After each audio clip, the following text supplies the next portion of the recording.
Assalamualaikum warahmatullahi wabarakatuh. Kali ini kita memasuki pertemuan ketujuh dalam mata kuliah pembelajaran sastra.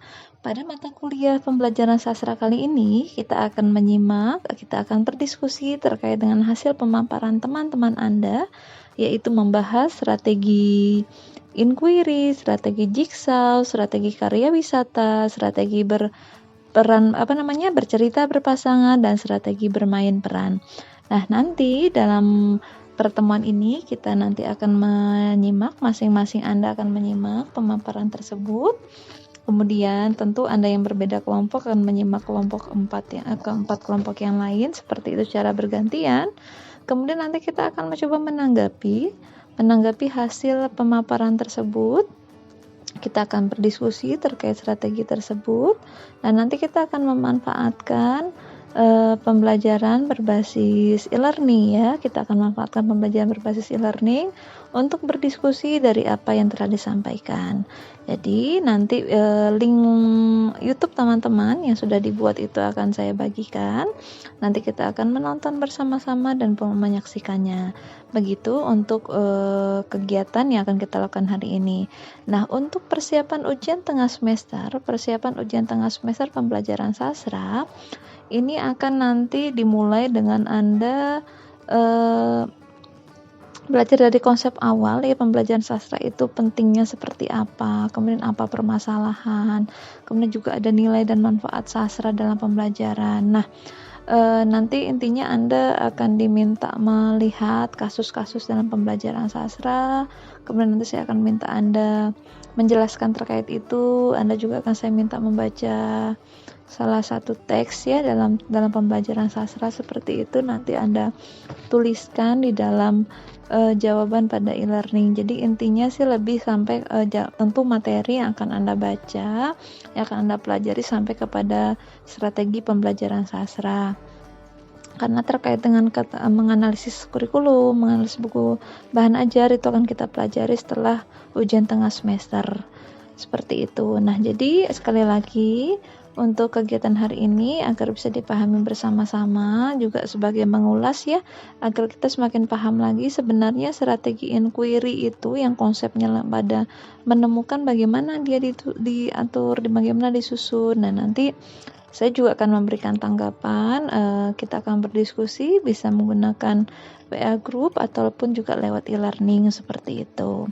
Jadi sekali lagi mohon dipelajari baik-baik. Sebenarnya jangan lupa memahami apa itu pendekatan, apa itu metode, apa itu model, dan apa itu strategi, agar Anda tidak salah memahami terhadap setiap teks, setiap konsep itu ketika nanti mempelajari dalam ilmu pengajaran tentunya, apalagi nanti Anda akan menerapkannya ketika praktik ya di PLP 2. Kalau ditanya konsep pendekatan ini kan lebih kepada sudut pandang.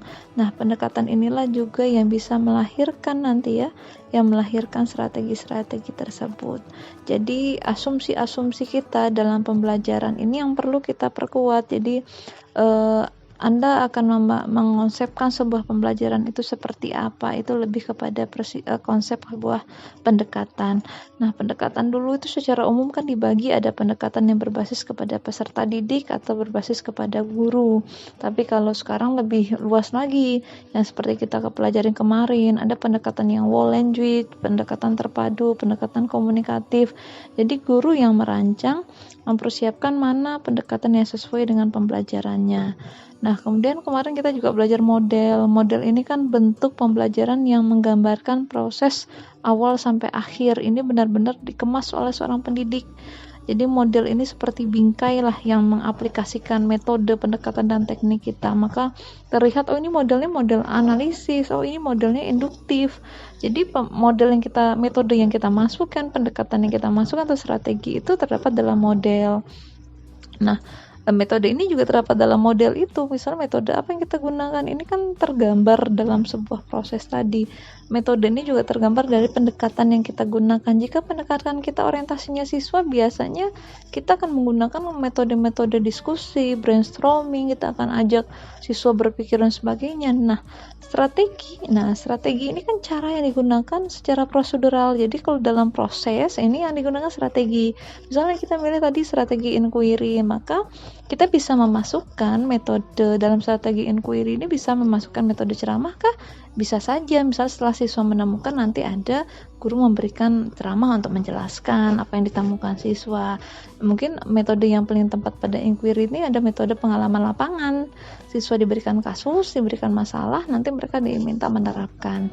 Jadi sekali lagi, keempat konsep tadi, pendekatan, model, metode, dan strategi, itu ada bagaimana kemampuan kita sebagai seorang pengajar memilih hal-hal yang model yang sesuai, metode yang sesuai, pendekatan yang sesuai tadi dalam rancangan pembelajaran, dengan tujuan akhir itu adalah tercapai tujuannya.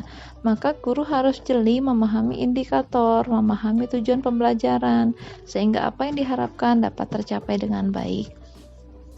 Begitu yang dapat saya jelaskan sebagai pertemuan kita di minggu ke-7 ini. Mudah-mudahan bisa dipahami. Selamat belajar. Mari kita berdiskusi bersama-sama, memahami hasil pekerjaan teman-teman Anda. Tetap semangat, jaga kesehatan, dan sukses selalu buat kita semua.